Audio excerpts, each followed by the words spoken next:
L'entrée en vigueur de la réduction des prix des transports à Abidjan et à l'intérieur du pays s'est faite ce lundi. La mesure a-t-elle été appliquée? Comment les usagers ont-ils accueilli ce processus? Nous aurons des réponses dans cette édition.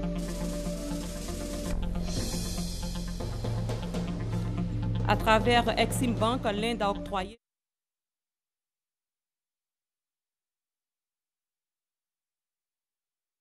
l'accord a été signé ce lundi par les deux parties. À l'étranger, en Libye, à la demande du gouvernement d'union nationale, Washington a mené aujourd'hui des frappes aériennes dans la ville de Sirte, considérée comme le principal fief des djihadistes dans le pays. Bonsoir et bienvenue. Je vous donne tout d'abord lecture de ce télégramme officiel de la part du président de la République à son Excellence M. Patrice Talon, président de la République du Bénin. Monsieur le Président et chers frères, j'ai appris avec une grande tristesse le décès d'Émile Derlin Zinsou, ancien président de la République du Bénin, dans sa 98e année, le 28 juillet 2016 à Cotonou. L'Afrique en général et plus particulièrement le Bénin pleure la disparition d'un éminent médecin, physicien et surtout connu en tant qu'homme d'État aux qualités exceptionnelles, qui a consacré toute sa vie au service de son pays et à la promotion de l'intégration africaine.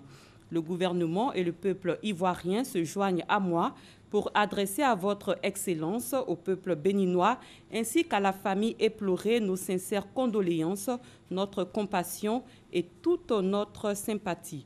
Très haute et fraternelle considération, Alassane Ouattara, président de la République de Côte d'Ivoire. Comme annoncé dans les titres, la réduction des prix des transports annoncée vendredi dernier est entrée en vigueur aujourd'hui. La mesure a-t-elle été appliquée? Qu'en pensent les transporteurs et les usagers? Les réponses avec Herman Niamé. Carrefour de la ville de Cocody ce lundi 1er août. L'endroit grouille de monde.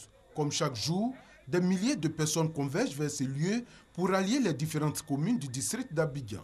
Ce matin, les usagers des transports en commun devraient être heureux. Le coût du transport connaît une baisse de 50 francs CFA. C'est déjà bon parce qu'on sent qu'un effort est fait. Si on peut améliorer, ça sera plus avantageux pour nous. Sur le terrain, le constat est tout autre. Le coût du transport n'a pas changé selon les usagers. Je ne savais pas qu'aujourd'hui, il y avait une modification au niveau du tarif. Donc, du coup, je n'ai pas eu à demander. Parce que habituellement, quand je me réveille, de chez moi à Djamé, c'est 300 francs. Donc, du coup, j'ai trouvé ça normal, quoi. En tout cas, ce que j'ai payé le matin n'est pas différent de ce que je paye d'habitude. Je payais habituellement à Port-Boué, Cocody à 800 francs. Aujourd'hui, j'ai payé 800 francs pour venir ici. Voilà. Donc, je ne sais pas si à mon retour, ça va diminuer. Pourtant décidé par le Haut Conseil du patronat des entreprises de transport routier de Côte d'Ivoire, certains transporteurs disent ne pas être informés de cette nouvelle mesure. Notre syndicat ne nous a pas informés de ça. Moi, je ne suis pas au courant de quelque chose. Moi, il y a attendu à la télé, j'ai vu ça à la télé. Voilà, maintenant les syndicats m'ont rien dit d'abord. Depuis matin, ils ont pris les passagers, personne ne parle aussi. Ici, ces chauffeurs, bien qu'étant d'accord avec cette mesure, évoquent d'autres difficultés dans l'application. Quand le gouvernement a décidé que ça revienne à 450, nous, on préfère qu'à notre niveau, à notre sein, au niveau des chauffeurs et des syndicats, le transport devient 450. Il n'y a pas de problème à notre niveau, parce que c'est national. On préfère que ça soit à 450. En ce moment, il faut que du côté des syndicats aussi, ça soit à 300 francs le chargement. Là, il n'y a pas de problème. Vous voyez, c'est des pique-niques. Voilà, on prend 6 personnes au départ. Donc, pour diminuer de 50 francs, on perd pratiquement 300 francs en partant. Et 300 francs au retour. Si on a fait 10 tours, ça nous fait 6 000 francs de perdu dans notre gain habituel. Voilà, vraiment c'est énorme. On n'est pas des récalcitrants, on ne veut pas aller contre les décisions de l'État, mais franchement, on n'est pas du tout content. À l'avenir, j'aimerais qu'on nous associe aux décisions qui sont prises. La réduction du coût du transport décidée par le Haut Conseil du patronat des entreprises de transport routier de Côte d'Ivoire dans le district d'Abidjan n'est pas totalement effective. Au regard des différents témoignages, cela est dû à un déficit d'information. Et pour s'assurer de la mise en application effective de la mesure visant la réduction des prix des transports, le Haut Conseil du patronat des entreprises de transport routier de Côte d'Ivoire s'est rendu sur le terrain. Il estime que la mesure a été appliquée à 80% et croit au bon déroulement du processus entamé ce lundi. Perpétuellement, Grâce Kando. Les prix des transports en commun enregistrent une baisse de 50 francs CFA. La mesure prise par le Haut Conseil des transports routiers de Côte d'Ivoire est-elle appliquée? Les responsables ont investi les gares routières ce lundi 1er août pour faire le constat.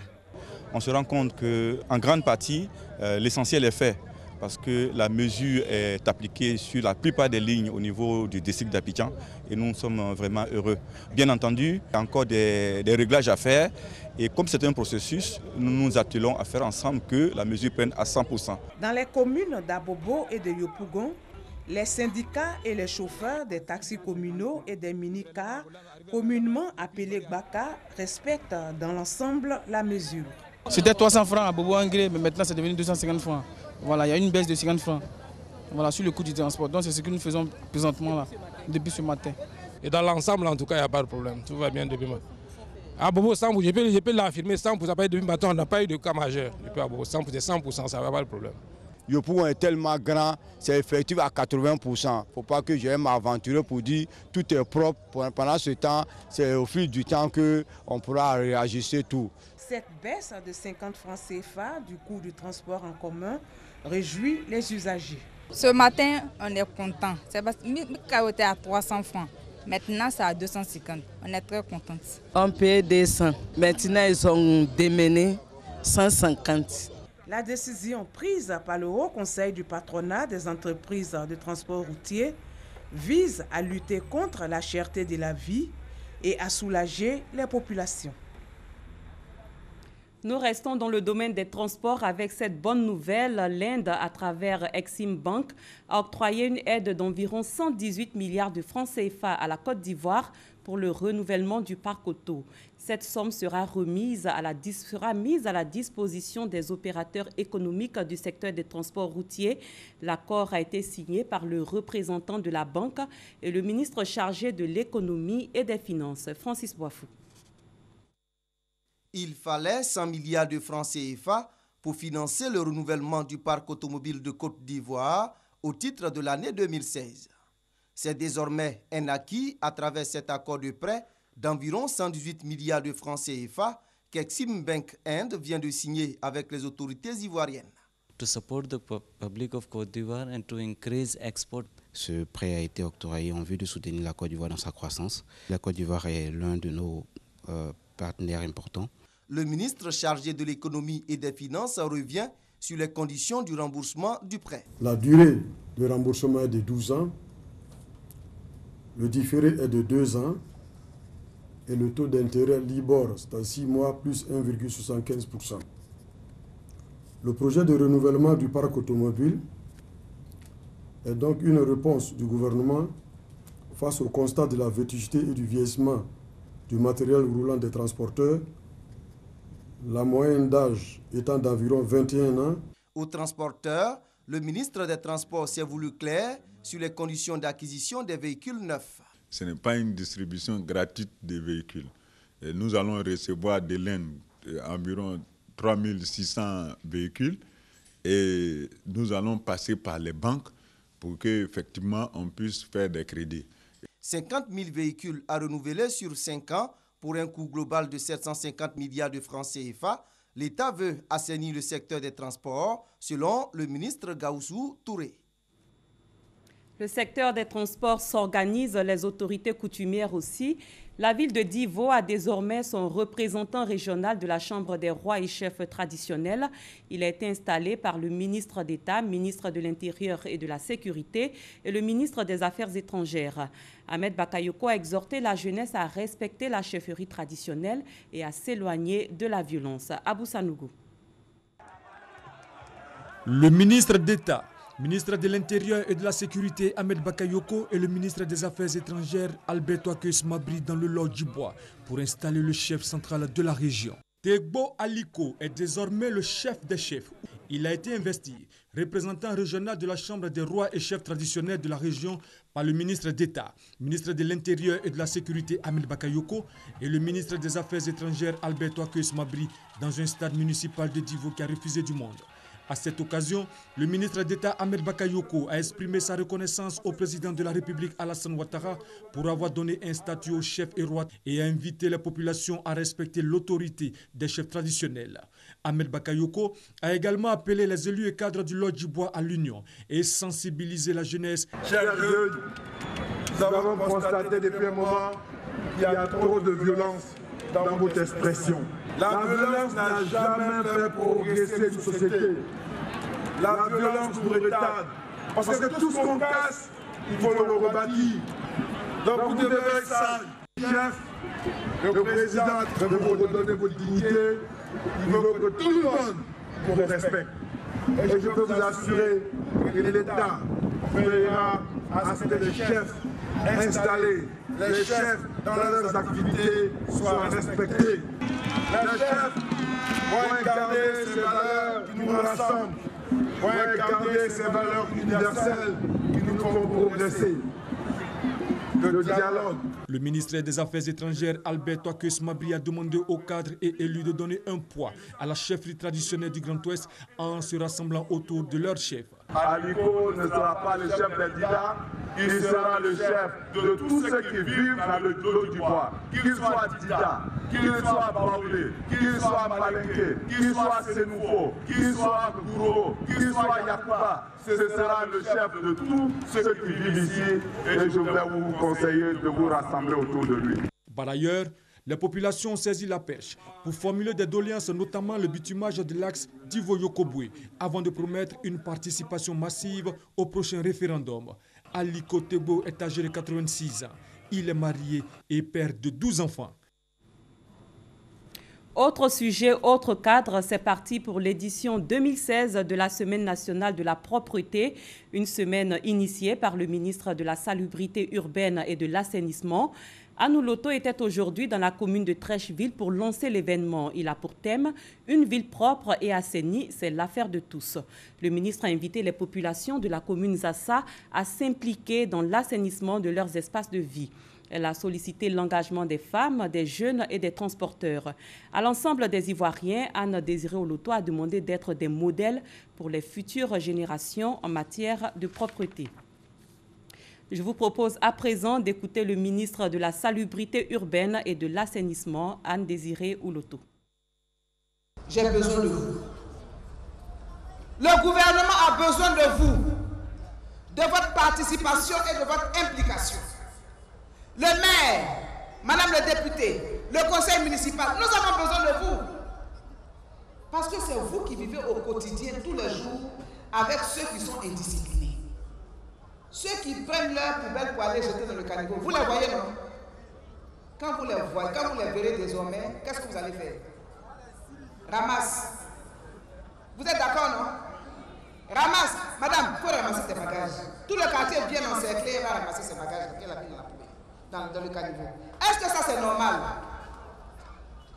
Chacun doit être le gardien de l'autre. Dans l'actualité judiciaire, le procès devant les assises d'Abidjan de l'ex-première dame de Côte d'Ivoire a été reporté ce lundi au 10 octobre prochain en raison de vacances judiciaires.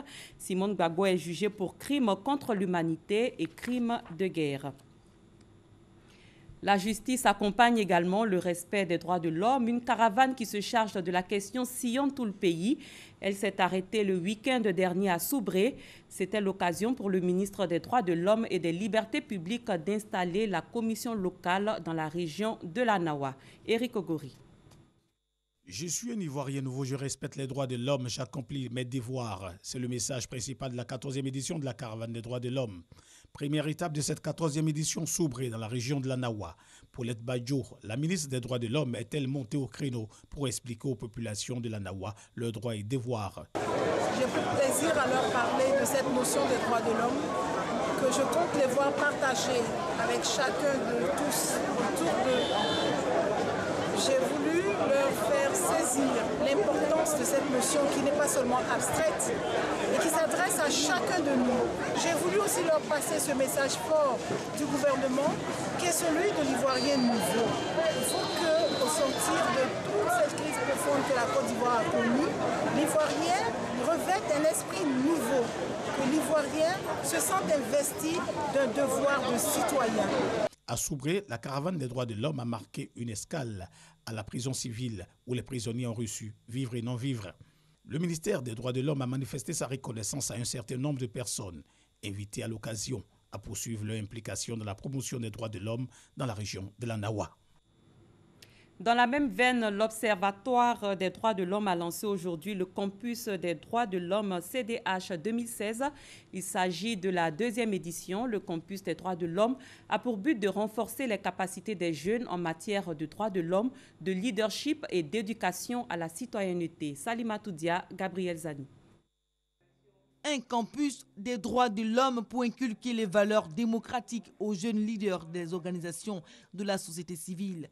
L'Observatoire ivoirien des droits de l'homme, OIDH, veut combler le besoin de formation de la jeunesse en matière des droits humains. Nous estimons que de plus en plus, il est important que l'on puisse travailler donc à l'émergence d'une nouvelle génération de jeunes qui s'impliquent davantage dans l'action publique.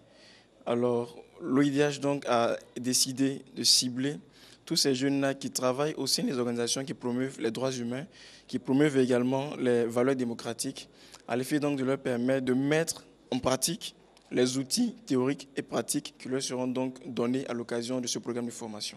Ce sont 20 jeunes âgés de 18 à 35 ans qui ont été invités à renforcer leur capacité de leader. Nous, en tant que jeunes, on a besoin de repenser la démocratie. Comment est-ce que la démocratie représentative permettra aujourd'hui à notre jeunesse de pouvoir s'exprimer? Nous remarquons bien que cette Côte d'Ivoire a environ plus de 70% de la population qui est jeune. Et donc aujourd'hui, les jeunes ont aussi leur mot à dire. On a besoin réellement d'outils que nous permettons de pouvoir défendre nos positions vis-à-vis des décisions qui seront prises pour l'avancée de ce pays. Protection des droits humains, participation à la vie civile et au débat politique. Voilà les résultats escomptés à l'issue de cette formation prévue se terminer le 4 août prochain.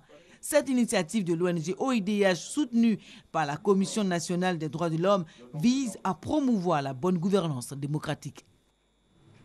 Un mot d'économie, le prix d'excellence des impôts encourage les agents à la culture du travail bien fait. La 15e édition a permis de récompenser une femme désignée meilleur agent des impôts pour l'année 2016. La cérémonie était parrainée par le ministre d'État, secrétaire général du gouvernement, Amadou Gon Coulibaly. Herman Niamé. Le meilleur agent des impôts pour l'année 2016, c'est elle, Adonis Sain Charlotte. Cette administratrice des services financiers des impôts voit ainsi ses 27 ans de dur labeur récompensés. Après 27 ans, lorsqu'on reconnaît vos mérites, je pense que c'est la joie qui peut vous animer. Voilà. Et j'encourage tous les jeunes à travailler. Pour sa supérieure hiérarchique, cette distinction est le fruit du travail qu'elle abat au quotidien pour rehausser l'image des impôts. Elle est compétente, elle est respectueuse, elle sait travailler, elle sait encadrer et c'est un bon pédagogue. Pour le directeur général des impôts, l'institution du prix d'excellence contribue fortement à stimuler les agents. Et c'est leur dévouement qui dépeint positivement sur les recettes de l'État. D'ailleurs, pour un objectif de 1960 milliards de francs CFA à atteindre cette année, le directeur général promet 2000 milliards de francs CFA. Et cela grâce aux innovations en cours. Nous sommes en train de travailler sur la possibilité de faire payer les impôts, comme je l'ai dit, via les portables. Et c'est une solution qui est faisable. L'ambition, c'est de la mettre en œuvre dès l'année 2017. Le ministre chargé du budget et du portefeuille de l'État et le parrain de la cérémonie, le secrétaire général de la présidence de la République, Amadou Gon Coulibaly, se réjouissent des performances de la direction des impôts. Cette cérémonie est aussi particulière parce qu'elle intervient dans un contexte marqué par la mise en œuvre de plusieurs réformes. Il s'agit notamment de la simplification de la fiscalité, de l'élaboration d'un nouveau schéma directeur, de la finalisation et de l'opérationnalisation de la télédéclaration et du télépaiement. Vous avez la lourde responsabilité de procurer à l'État de Côte d'Ivoire les ressources nécessaires pour faire face à nos besoins d'investissement, à nos besoins de dépenses sociales, pour améliorer le quotidien des Ivoiriens. Outre Adonis Saïn Charlotte, 9 autres agents des impôts ont été également primés. Quant au ministre chargé de la Défense, Charles-Alain Donvaï, invité à cette cérémonie, il a reçu le prix d'honneur de la Direction générale des impôts pour ses actions constantes au profit de cette institution. Après l'économie, place à la santé, les mécanismes de la couverture maladie universelle étaient au centre d'une formation à l'attention des journalistes ivoiriens. C'est une initiative du programme d'appui aux stratégies mutualistes de santé en collaboration avec l'Union nationale des journalistes de Côte d'Ivoire. La formation a eu lieu à la Maison de la Presse d'Abidjan. Davis Oyo, Moussa Konati. La couverture santé universelle permet l'accès des populations à des soins de qualité et à un coût abordable.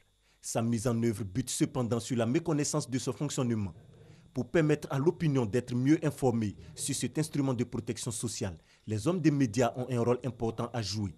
Des journalistes sont donc formés sur les mécanismes de la couverture santé universelle. On est là depuis 2 ans. Et donc depuis 2 ans, nous discutons avec des journalistes et certains nous disaient « mais est-ce que vous ne pourriez pas nous donner un peu des clés de compréhension sur les mécanismes de la protection sociale, c'est-à-dire les régimes de base, complémentaires, obligatoires, l'assurance, les mutuelles, la CME ». Et c'est avec plaisir que j'ai répondu favorablement à cette demande de la part des journalistes de mieux comprendre les mécanismes de la protection sociale et de la couverture santé. Des acteurs de presse bien outillés sur les différents régimes de la couverture sociale afin d'éclairer le public. L'initiative est saluée par les participants. Les journalistes ivoiriens n'étaient pas toujours habitués à ce genre de concept. Et là, avec le PAS qui vient expliquer, je pense que ça tombe à point nommé. Il était important que nous-mêmes qui écrivions, maîtrisions les concepts. C'est ce que cette formation a permis de nous dispenser pour que nous rendions des articles qui permettent aux populations de maîtriser le concept, de maîtriser le système de couverture. Plusieurs pays de la zone UEMOA ont institué l'assurance maladie universelle. Depuis 2013, la Côte d'Ivoire a adopté la couverture maladie universelle dont l'enrôlement s'effectue sur toute l'étendue du territoire national. On s'intéresse à présent à cet acte de bienfaisance de la Fondation Magic System. Les membres de ce groupe étaient le week-end dernier à Korogo et Ferkessédougou dans le cadre du Magic Social Tour. La Fondation a offert des tables-bancs et des lits médicalisés aux populations, un don pour contribuer à l'épanouissement et au bien-être des plus défavorisés. Direction la ville de Bouaké où a démarré la 5e édition du Festival des Arts et de la Culture en milieu scolaire. L'événement dure 5 jours. 1285 participants issus de 174 troupes en provenance de 29 régions prennent part à ce festival cette année. Kader Sogodougou. Le ministère de l'Éducation nationale met les vacances scolaires à profit depuis 2012 pour organiser le Festival national des arts et culture en milieu scolaire. Cette année marque la 5e édition de ce festival qui revient pour la 2e fois à Bouaké avec une participation record de 1285 acteurs issus du primaire, du secondaire et des CAFOP.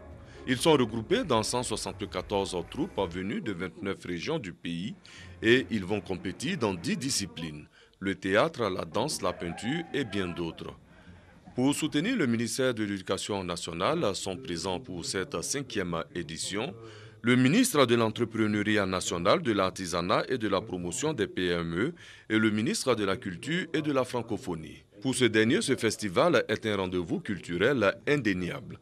Vous avez raison de faire en sorte que les jeunes puissent exprimer leur talent dans tous les secteurs de l'art. Et je dois dire qu'il est faux de penser que seuls vont au métier des arts les élèves et les jeunes qui ont échoué dans la vie. Un sentiment partagé par le partenaire du festival. Pour son mot d'ouverture, la ministre de l'Éducation nationale est revenue sur la place de ce festival dans la vie scolaire. L'initiation des enfants au métier des arts et de la culture leur ouvre certainement l'horizon vers des choix professionnels variés dans les domaines de la pensée créatrice, de l'innovation, de l'imagination et de la beauté. 24 acteurs du monde culturel constituent le jury de ce festival qui va s'achever le 6 août 2016 sous le coup de 18 heures. Nous restons dans la ville de Bouaké pour parler de la deuxième édition du concours de vacances de Radio Bouaké. Ce rendez-vous a été lancé récemment. Les détails avec Ouattara Amadou Walter. C'est reparti pour l'édition 2016 de l'émission Concours Vacances à Bouaké, une émission culturelle et de divertissement initiée par Radio Bouaké depuis l'année dernière. Le lancement de la deuxième édition de ce concours a eu lieu ce week-end avec les manches éliminatoires. Objectif est visé, occuper sainement la jeunesse et détecter de nouveaux talents. Concours Vacances est une émission instructive, constructive et faite de divertissement. Une émission à grand public. Une émission qui permet en tout cas à la population de Bouaké de véritablement s'éclater. En organisant un concours de vacances, je me dis, quelque part, nous occupons sainement la population jeune de Bouaké.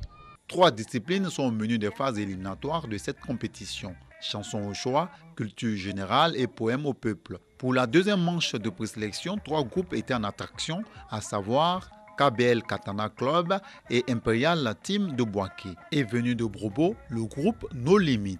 Après délibération, les groupes KBL et No Limit ont été classés respectivement premier et deuxième. Des places qui permettent aux 2 qualifiés d'aller en demi-finale. Outre Bouaké, les communes de Sakassou, Botro, Tibissou, Katula et Dabakala sont concernées par ce concours de vacances. Radio Bouaké émet en modulation de fréquence sur les 98.6.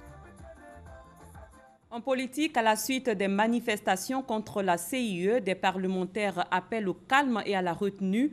Réunis au sein de l'Association des députés du district d'Abidjan, ils ont entrepris une campagne d'information et de sensibilisation.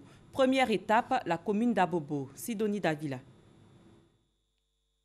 Ce qui a fait l'actualité de ces derniers jours, la grogne des populations contre le coût de l'électricité continue d'alimenter les débats. À Abobo, les populations ont eu droit à une séance d'explication pour mieux comprendre les raisons de la hausse des prix de l'électricité.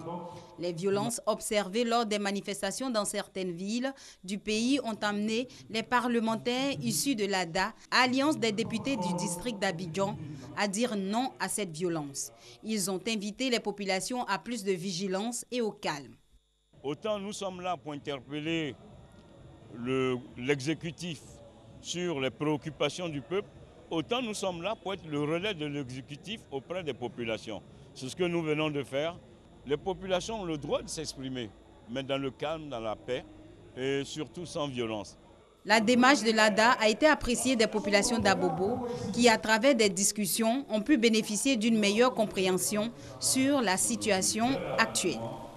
Rappelant les efforts déjà consentis par le chef de l'État en vue du bien-être des populations, les députés ont également invité la communauté d'Abobo à garder espoir tout en renouvelant leur confiance au président Alassane Ouattara. Après l'étape d'Abidjan, ce message d'apaisement et d'espoir sera relayé dans tout le reste du pays pour permettre à toute la population de bénéficier de cette campagne d'information et de sensibilisation initiée par la plateforme de l'Alliance des députés du district d'Abidjan, ADA. À l'instar des députés du district d'Abidjan, le MFA, le mouvement des forces d'avenir, condamne lui aussi les violences constatées lors des manifestations contre la CIE. Le parti a tenu son bureau politique ce dimanche à son siège 6 à Angré, 8e tranche. Thomas Guessambi.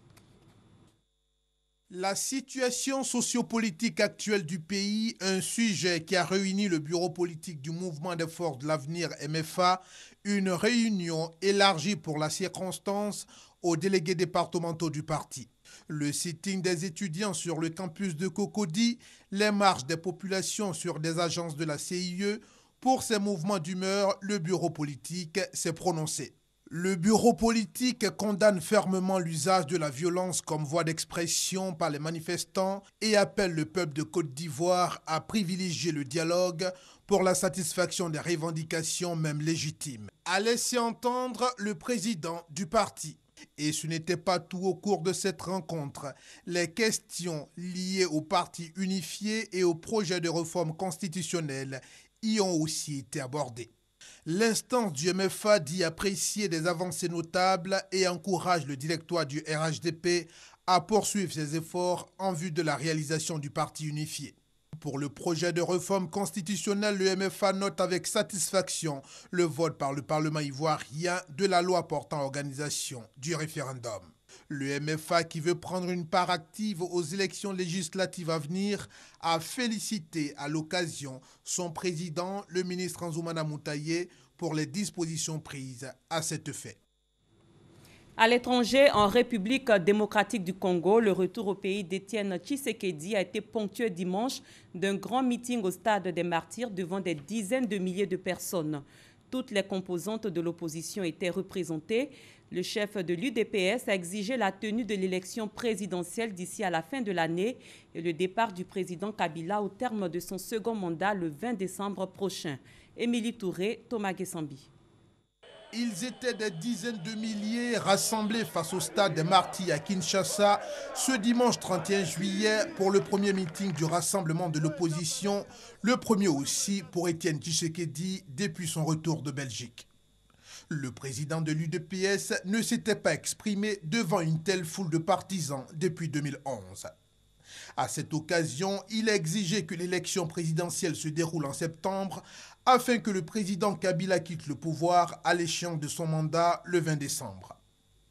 Le climat politique reste tendu en RD Congo à mesure qu'approche l'échéance du mandat du président Joseph Kabila.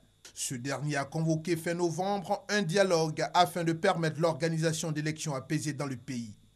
Alors que le 19 septembre prochain, le corps électoral devrait être convoqué pour l'élection présidentielle. Toujours en République démocratique du Congo, le recensement des électeurs en vue des scrutins à venir, dont la présidentielle a été lancée dimanche. Le top départ de l'opération a eu lieu à l'intérieur du pays, dans la province du Nord Ubangi, à l'extrême nord-ouest. La première carte d'électeur a été imprimée dans cette partie de la RDC. C'est une première dans la guerre qui oppose les États-Unis à l'État islamique. À la demande du gouvernement d'union nationale dont les forces peinent à reconquérir la ville de Sirte, Washington a mené ce lundi des frappes aériennes dans cette localité, considérée comme le principal fief des djihadistes dans le pays. Si aucune indication précise sur la durée de ces frappes n'a été divulguée, le Pentagone a affirmé qu'elles vont se poursuivre. Mais pour le chef du gouvernement libyen, ces frappes interviennent dans un cadre limité dans le temps et elles ne dépasseront pas Sirte et sa banlieue. C'est la fin de cette édition. Merci de l'avoir suivi. Très bonne suite de programmes sur RTI 1.